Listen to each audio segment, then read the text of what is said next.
Hello everyone, welcome back. My name is Daira from Gumpia Designs and Creations, and in this video I will be talking about crochet increases and decreases when working in rows. I will talk a little bit about how they work and how they affect the shape of your project. If you are a complete beginner and you haven't done so, you can check my video of basic crochet stitches and terms, where I explain some terms I will be mentioning in this video. Let's get started. Okay, so increases and decreases. For a simple explanation, an increase just means to crochet 2 or more stitches into one. This will result in an increase of amount of stitches a row has, because you're turning one stitch into 2 or more stitches. On the other hand, a decrease is joining 2 stitches into one stitch, which will result in a decrease in the amount of stitches a row has. Let me show you. Here I have already made my foundation chain and my first row after that. If you haven't seen my video about working in rows, you can check that out now. But right now I have a total of 12 stitches in this last row that I made. And now let's say, for example, that I want this next row to end up with a total of 14 stitches instead. This means I need to make 2 increases somewhere in the row. The question is, where, and does it really matter? Well, because we're adding additional stitches, it will alter the look of the row slightly. And also please note that it doesn't need to be 2 increases. That is not like a rule. It can be 1 increase, it can be 3 stitches, or any amount depending on what you're looking for. But for this example, I just want to increase the amount of stitches by 2. It's just for the example. Most people add the increases at the start of the row, at the end of the row, or on both sides. In this case, because I need 2 increases, I will add 1 increase at the start and 1 increase at the end of the row. This will make the row look even.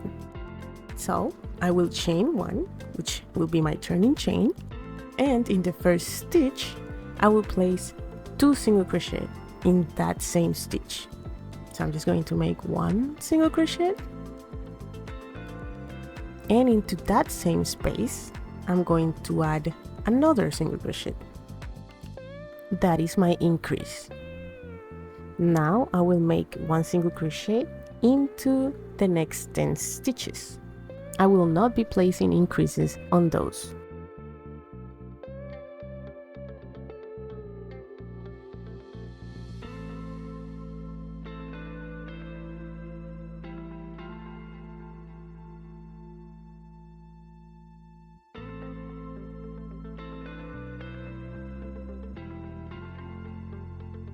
Now that I have reached my last stitch, in this one I will make another increase.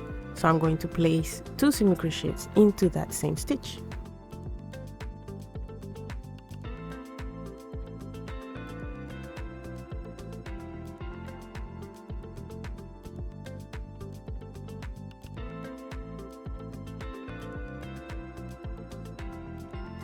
As you can see, the increases are starting to change the shape of the project.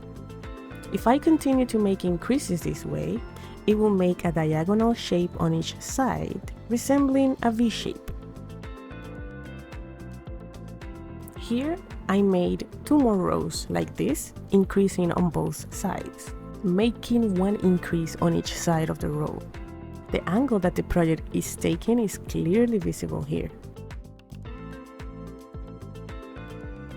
Now look at this other example. Here, after my first row, I made 2 increases, but I made them both at the end, so at the last 2 stitches at the end of the row.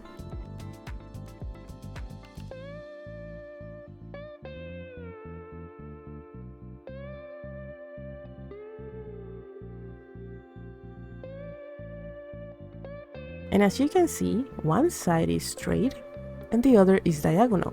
However, once I made another row with the same concept, making 2 increases at the end, it started to even out.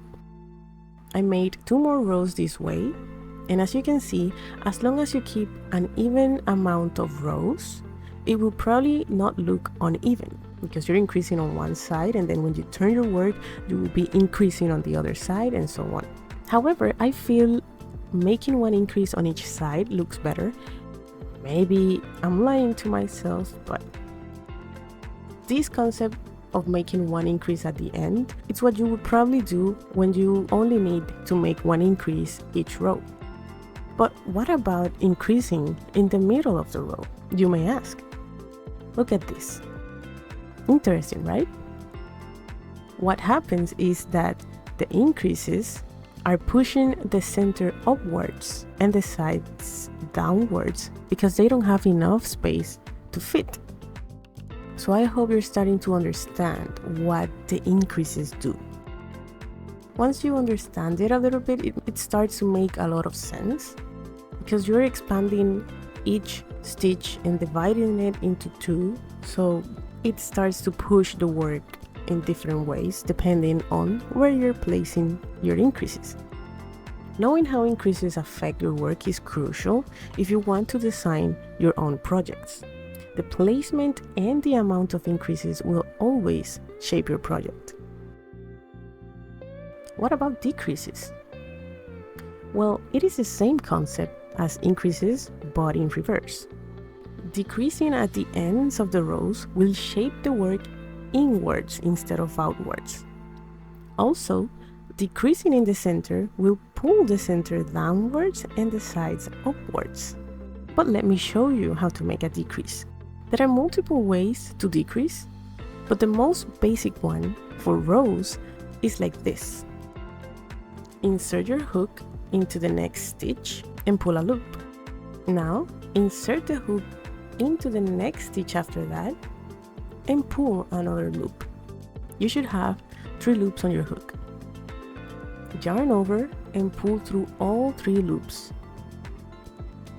And you have turned 2 stitches into 1 stitch.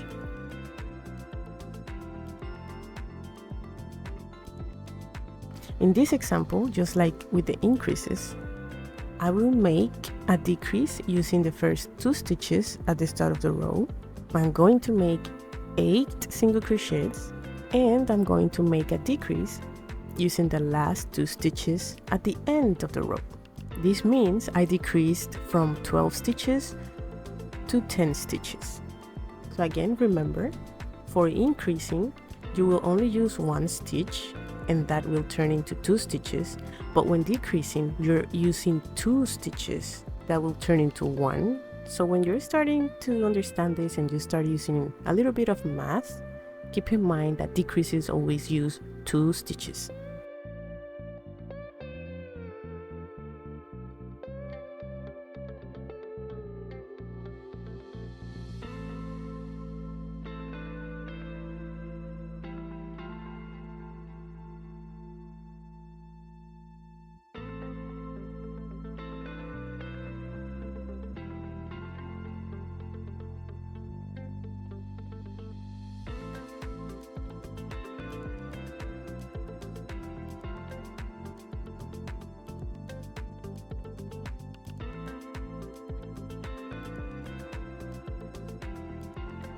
I then repeated the same thing for 2 more rows and ended up with this.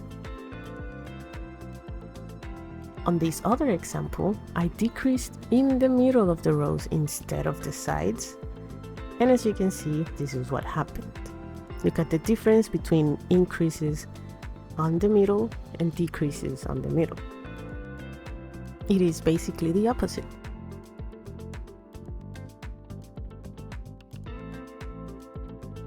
Increases and decreases are what mostly shape your projects. Once you understand how they affect your work, you can start experimenting with them to get any desired shape.